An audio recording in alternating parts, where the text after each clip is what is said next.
여러분, 우리에게는요, 누구나 다 고향이 있습니다. 우리가 태어나고 우리의 생명이 이제 시작된 곳이죠. 여러분 고향이 어디입니까?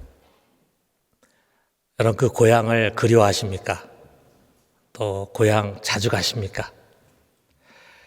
저의 고향은요, 서울의 변두리인 금호동이라고 하는 곳입니다. 제가 살 때는 정말 겹겹이 산과 골짜기, 이것으로 된 아주 가난한 동네였습니다. 그래서 저는 다른 곳은 다 재개발이 돼도 여기는 재개발이 안 되겠다 이렇게 생각을 했는데, 그것도 다 재개발이 되고 산이 깎이고 터널이 생기고 뭐 그래가지고요, 지금은 아주 큰 아파트 대단지가 됐습니다. 옛날의 흔적은 찾아볼 수도 없는 그런 동네가 됐습니다. 저는 거기서 태어나가지고 대학에 갈 때까지 거기 살았습니다. 제 기억으로는 그 금호동에서 우리가 4번 정도 이사를 한 기억이 나는데, 특별히 제가 초등학교 때 살았던 동네가 가장 기억에 남아요. 잊혀지지가 않습니다. 우리 동네에 돼지라는 별명을 가진 아이가 있었어요. 뚱뚱해서 돼지가 아니라 위로 딸만 셋인가 넷을 낳고 그 다음에 이제 막내로 이 아들을 낳으니까 아들이 너무 사랑스럽겠죠. 그래가지고 옛날에 여러분 기억하시겠지만 사랑스럽다는 표현으로 우리 돼지 이렇게 불렀잖아요. 그러다 보니까 진짜 돼지가 별명이 돼버렸어요. 그래서 우리가 다 이제 돼지네 집 이렇게 불렀습니다. 그런데 그 돼지네 집이 마당이 굉장히 넓었어요. 그 어머니가 이 아들을 너무 극진히 사랑해서 친구를 좀 많이 사귀었으면 좋겠다 그런 생각이 들어가지고 일부러 마당이 큰 집을 이제 샀고, 그리고 문을 항상 열어놔, 사람들이 들락날락 할 수 있게.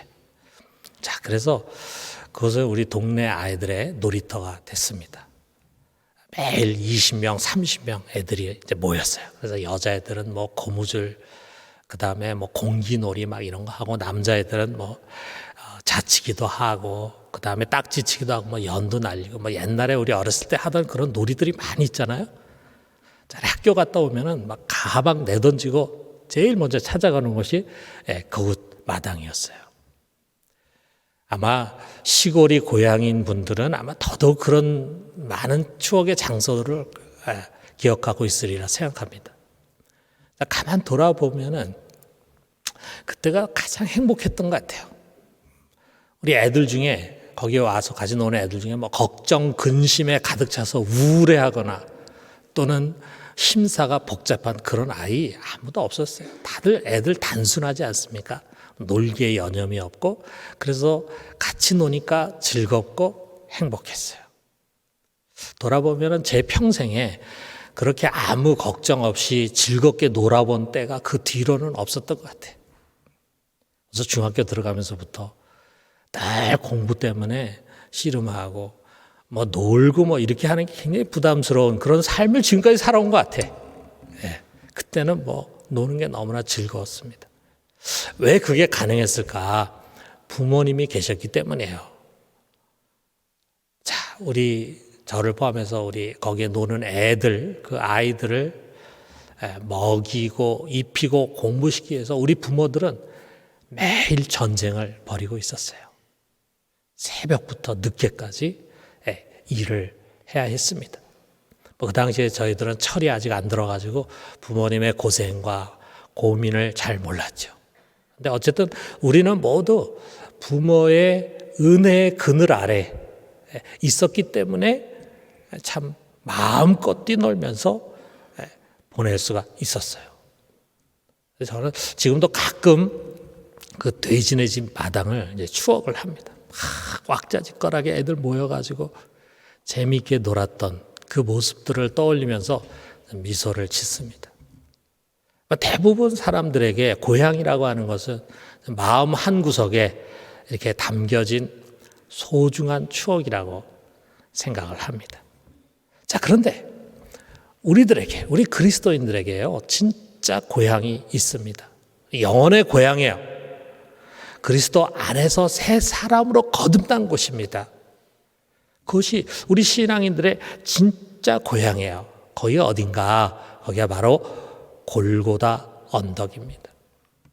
자, 골고다라고 하는 말은 아람어예요. 그 당시에 북쪽에 있는 이스라엘 사람들이 주로 썼던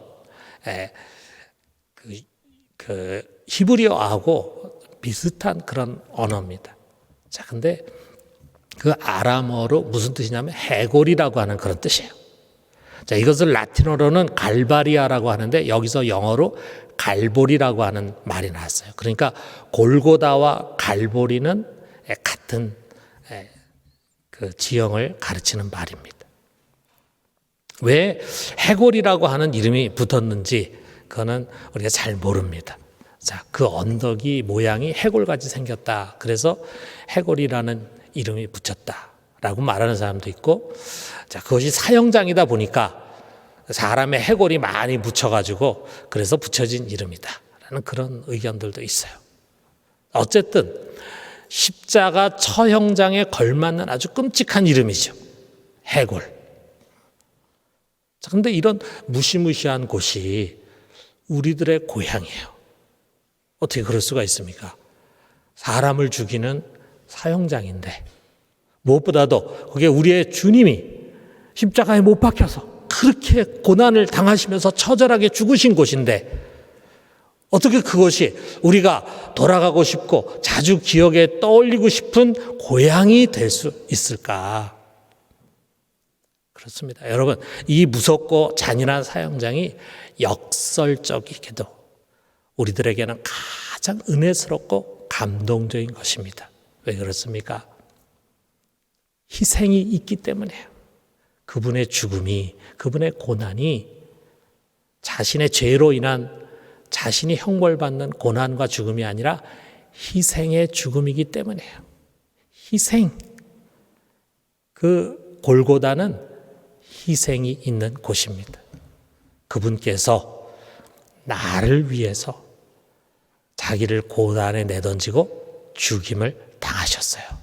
한마디로 그는 죽기까지 나를 사랑하셨습니다. 그것이 바로 골고다입니다. 그렇기 때문에 그 골고다는요, 정말 넘치는 사랑이 있는 곳이고 넘치는 은혜가 있는 곳이에요. 그곳에 가면 행복해집니다. 그곳에 가면 은혜를 회복하게 됩니다. 여러분, 이 십자가형이라는 게 얼마나 잔인한 것입니까? 그래서 로마에서 만든 사형 제도였지만요, 로마 시민권을 가진 사람들은 아무리 큰 죄를 지어도요, 십자가형에 처하지를 않았습니다. 그래서 여러분, 우리가 나중에 보면은 사도들이 다 순교를 하는데 베드로는 십자가에 거꾸로 매달려 가지고 순교했는데 바울은 목이 베어 가지고 순교했어요. 왜 그러냐면 바울은 로마 시민권을 갖고 있기 때문에 그랬다 이거죠. 그래서 315년이 돼 가지고 로마 제국 스스로가 이건 너무 비인간적인 사형 제도다 해 가지고 이 십자가형을 폐지를 시켰습니다. 자, 예수님이 드디어 이 골고다까지 오셨잖아요. 자, 우리 죄수들은 자기의 십자가를 지고 빌라도의 그 재판장에서부터 비아 돌로로사 길을 따라서 여기 골고다까지 오게 됩니다. 자, 여기에 도착하면은 그 십자가를 이제 눕히는 거예요. 그리고 그 위에 군인들은 그들을 눕힙니다. 군인들은 먼저 두 팔을 벌려요. 그리고 그 두 손에 약 15cm 정도 되는 아주 두꺼운 못을 박습니다.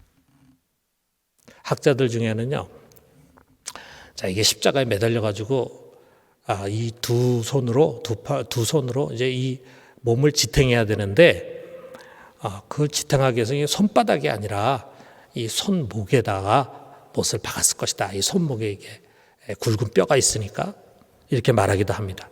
그러나 우리가 제자 도마의 말을 우리가 참조해 보면은요, 요한복음 20장 25절에 그가 뭐라고 말하냐면 내가 그의 손에 못자국을 보며 내 손가락을 그 못자국에 넣으며 내 손을 그 옆구리에 넣어보지 않고는 믿지 아니하겠노라 그랬어요. 내가 그 손의 못자국이라고 할 때 이 손으로 번역된 케이르라고 하는 것은 손가락이 붙어있는 손이에요. 손가락이 붙어있는 손. 그러니까 이 손의 못자국이에요. 자, 그러니까 아마도 예수님은 우리 아까 그림에서 본 것처럼 이 손바닥이 못 박혔고 그리고 지탱하기 위해서 혹시 손목을 끈으로 묶었을지도 모릅니다. 자, 그런 다음에 이제 두 발을 못을 박는데 무릎을 옆으로 비틀고 아킬레스 건과 경골 사이에 발목에 못을 박습니다. 이 과정에서 아마 예수님과 죄수들은 벌써 반은 실신할 정도의 고통 속에서 막 신음을 하면서 몸을 비틀거렸을 것입니다.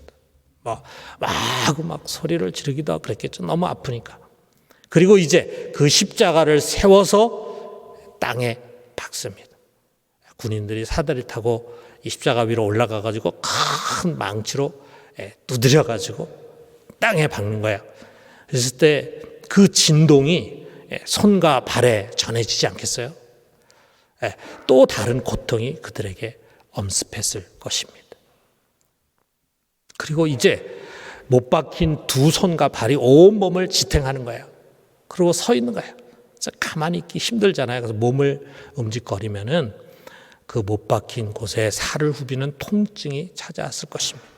우리가 그 자리에 있지 않고 상상만 해도 야, 정말 아프고 힘들었겠다. 이해가 되지 않겠습니까?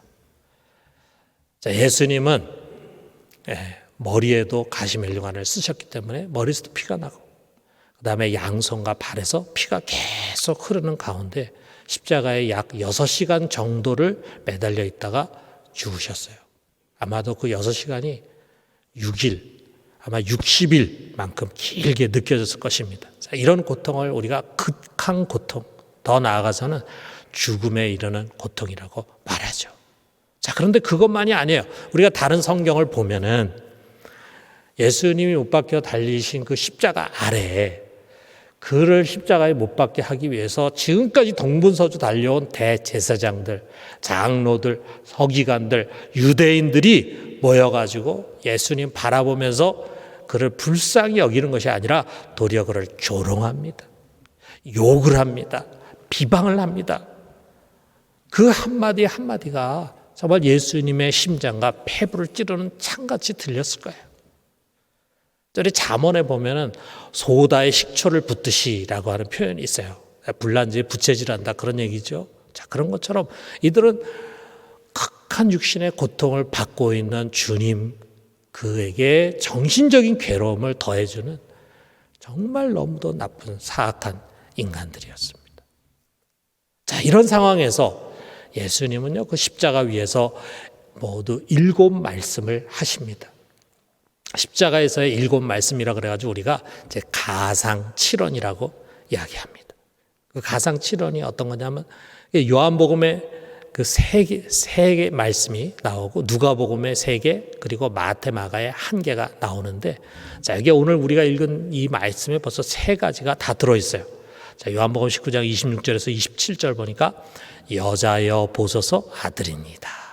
자기 어머니 마리아에게 이 말씀을 하십니다. 그리고 그 옆에 있는 요한에게 보라 내 어머니라 이렇게 말합니다. 그 다음에 두 번째는 28절에 내가 목마르다. 그리고 30절에 다 이루었다 말씀하셨어요.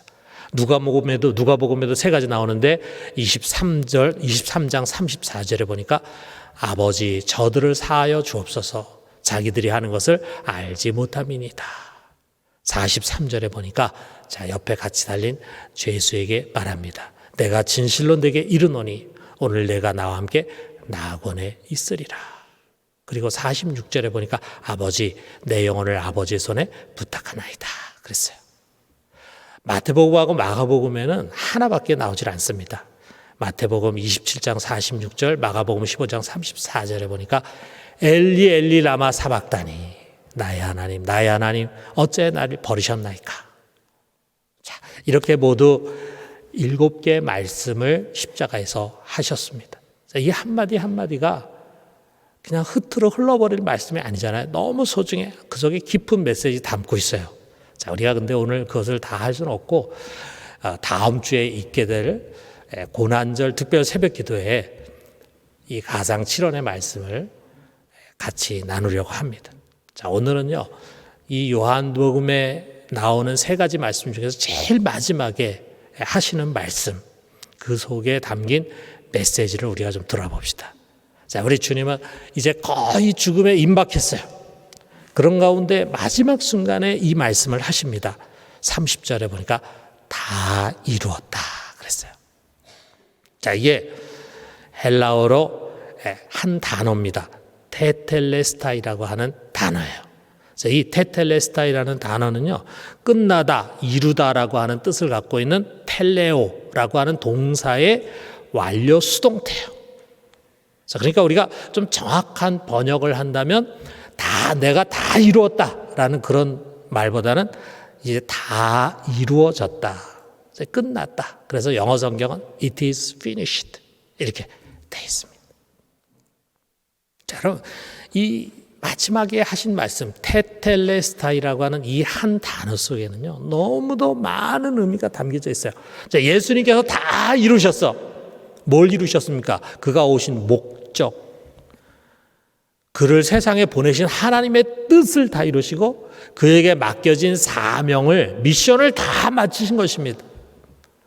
자, 아도프 핑크라고 하는 이 강의 설교자가 있는데 아주 이 멋있는 표현을 했어요. 뭐라 그러냐면 그것은 하늘로부터 이 땅에 오셔서 하실 그 모든 일이 이제 이루어졌다는 신적 구속자 편에서 하신 선언이었다. 마지막 이 선언을 하신 거예요. 내가 다 끝냈다라는 선언을 하신 거예요. 자, 그렇다면은 무슨 일을 끝냈는가? 무슨 일을 이루신 것인가? 자, 어떻게 보면 이걸 제대로 설명하기 위해서는요, 이 강단에서 제가 10시간 이상 강론을 해야 될 겁니다. 성경 전체가 이것을 얘기하고 있잖아요. 이게 복음의 뼈대잖아요. 이거를 이렇게 쉽게 빨리 간단하게 얘기할 수 있겠어요? 자, 그래서 위대한 설교자, 그럼 우리는 스펄전을 생각하는데 스펄전이 이 테텔레스타이에 담긴 의미 깊이를 이렇게 표현했습니다. 이 한마디 말을 설명하기 위해서 이제까지 발설되었던 모든 말 또는 지금 사람들이 하는 모든 말을 다 동원할 필요가 있을 것이다. 그 말은 정말 측량할 수 없을 정도다. 그 말은 높다. 나는 그 말에 이를 수가 없다. 그것은 깊고 그 밑을 잴 수 없다. 이 한 단어 속에 담겨져 있는 그 깊고도 높은 풍성한 의미 속에 나는 다 도달할 수 없다. 그런 말이잖아요. 공감합니다. 자, 여러분, 이 테텔레스타이 속에 담겨진 높이와 깊이에 결코 쉽게 이룰 수 없음을 전제로 하고, 그럼에도 불구하고 오늘 우리가 이 설교 시간에 짧게 한번 이것을 설명을 해보도록 합시다. 자, 이 테텔레스타이 다 이루었다라고 하는 말과 가장 깊은 연관성을 갖고 있는 구약 성경이 있어요. 뭐냐 하면은 이사야서 53장 5절에서 6절입니다. 그가 찔림은 우리의 허물 때문이요. 그가 상함은 우리의 죄악 때문이라. 그가 징계를 받음으로 우리는 평화를 누리고 그가 채찍에 맞음으로 우리는 나음을 받았도다. 우리는 다 양 같아서 그릇 행하여 각기 제 길로 갔거늘 여호와께서는 우리 모두의 죄악을 그에게 담당시키셨도다.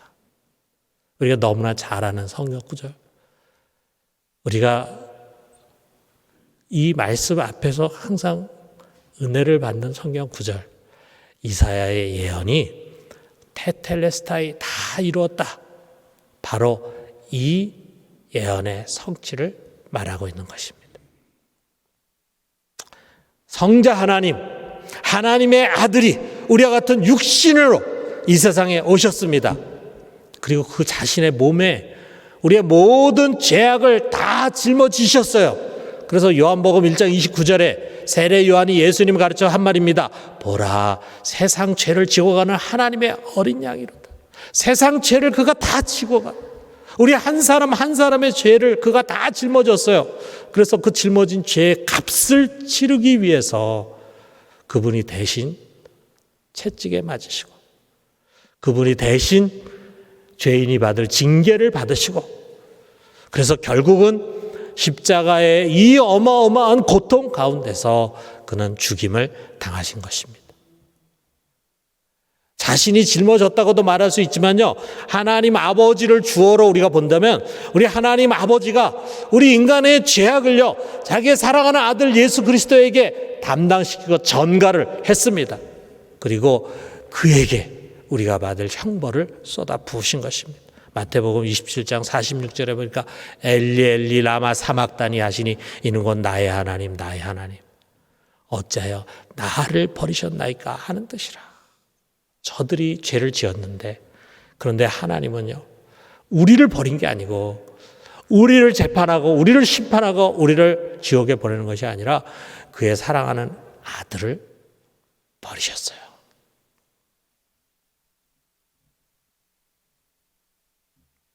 그러므로 그의 죽음은요 우리를 포함한 인류의 죄를 속하기 위한 대속의 제사입니다. 그는 지금 골고다 언덕에서 제사를 드리고 있는 거예요. 유일무이한 제사를 드리는 거예요. 자, 우리가 제사를 드리려면 두 가지 중요한 요소가 있잖아요. 제사를 드리는 제사장이 있어야 되고, 그 다음에 제물이 있어야 되잖아요. 누가 제사를 드립니까? 예수 그리스도, 그분이 바로 하늘의 제사장으로 세상에 오신 거예요. 우리의 죄를 위한 제사를 드리기 위해서 이 세상에 오신 거예요. 그래서 제사를 집례하십니다. 제물은 무엇입니까? 양이나 소가 아니라 이 제물에, 이 제사에 바쳐진 희생 제물은 바로 예수님 그분의 몸이었어요. 자신의 몸을 제물로 삼아서 제사를 드린 것이 바로 이 골고다 십자가의 죽음입니다. 그것은 영단번의 제사라고 말하고 있어요. once for all이라 그래요. 한 번인데 그 효력이 영원해. 무슨 말이냐면 예수님 단 한 번의 제사로 우리들의 과거와 현재와 미래의 모든 죄값을 다 지불하셨어요. 그의 몸의 가치가 너무 소중하기 때문에 모든 인류의 죄값을 다 지불하고도 남을 만큼의 가치 있는 재물이에요. 그래서 한 번의 제사로 다 끝내버렸어요. 다시는 또 우리가 제사를 드릴 필요가 없게 됐습니다.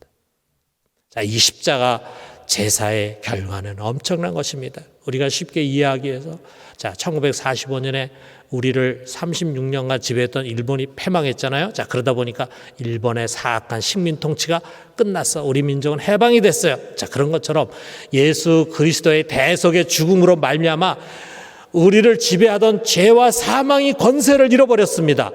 그래서 우리는 죄로부터 해방이 돼. 그리고 값없이 의인이 돼 의롭다함을 얻게 됐습니다. 그리고 사망에서 해방이 돼. 그래가지고 우리는 더 이상 죽지 않는 영원한 생명을 얻게 된 것입니다. 자, 이 엄청난 은혜를 우리가 누리는데 우리가 한 일은 아무것도 없습니다. 죄를 없애는데 우리가 할 수 있는 일이 아무것도 없어요.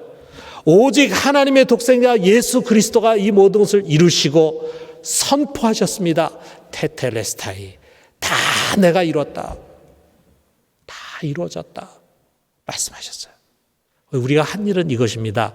이 골고다 언덕에서 예수 그리스도의 죽음이 나를 위한 대속의 죽음이었음을 아멘으로 믿는 것입니다. 그게 우리가 할 수 있는 모든 것이에요. 그러나 너무 중요합니다. 아멘, 그렇습니다. 이것은 바로 저를 위한 죽음이었습니다 라고 하는 것을 믿음으로 고백하고 그분 앞에 나가서 그의 이름으로 세례를 받는 것입니다. 그럴 때 우리에게 이 생명이 주어지고 값없이 의롭다함을 얻게 되는 것입니다. 그러므로 여러분, 골고다, 그 골고다는요 예수님의 모진 고난과 죽음을 당한 해골의 언덕이에요. 그러나 그것이야말로 우리의 죄가 벗겨져서 자유인이 되고, 그리고 우리가 새 사람으로 거듭난 곳이고, 또한 우리를 그렇게 만든 하나님의 은혜가 차고 넘치는 그런 것입니다. 그것이 바로 우리 영혼의 고향입니다.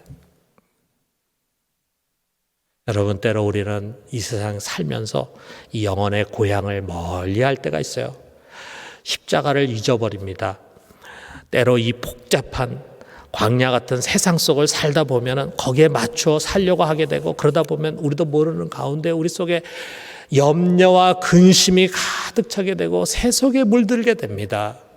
죄에 대해서 둔감해지고 사람과의 관계에서 부딪혀가지고 우리도 모르는 가운데 미움과 증오가 차곡차곡 쌓이게 되고 죄와 버타게 돼 세속적인 신앙인이 되는 것입니다. 때로 나름대로 신앙생활을 열심히 한다고 하는데 자기도 모르게 계명과 형식에 매이게 되고 일하는 걸 중요하게 여겨 사역을 중요하게 여기고 공로주의에 사로잡히게 되고 나를 주목하게 돼. 나를. 그러다 보면은요, 여러분, 우리가 신앙생활 열심히 하는 것 같은데 기쁨이 없어요. 은혜가 없어요. 우리도 모르게 율법적인 신앙인이 되는 것입니다. 사랑하는 성도 여러분, 우리 그럴 때마다 항상 우리의 고향으로 돌아가야 합니다. 골고다 언덕 십자가입니다.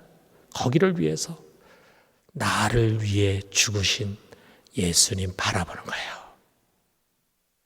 값없이 넘치도록 부어주신 하나님의 은혜와 사랑이 거기에 있습니다. 그가 이처럼 나를 사랑해 주셨어요. 그리고 지금도 여전히 나를 사랑하십니다. 십자가가 그 확실한 증거예요. 우리 주님께서 여기에 매달려 죽으셨습니다. 우리는 거기서 다시 시작하는 것입니다.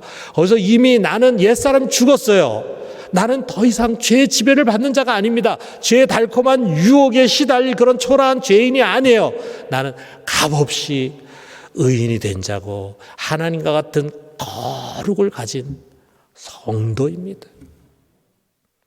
십자가로 인해서 여러분과 저는 이 세상의 무엇과도 비교할 수 없는 황홀한 유산이 약속이 됐습니다. 이 세상에 없어질 일시적인 것을 소망으로 삼는 자가 아니라 우리는 영원한 것을 소망으로 삼는 자예요. 여러분, 십자가는 변치 않는 우리의 소망입니다. 사랑하는 성도 여러분, 바로 이 십자가, 우리 주님의 십자가를 사랑하는 우리 모두가 되기를 주님의 이름으로 축원합니다.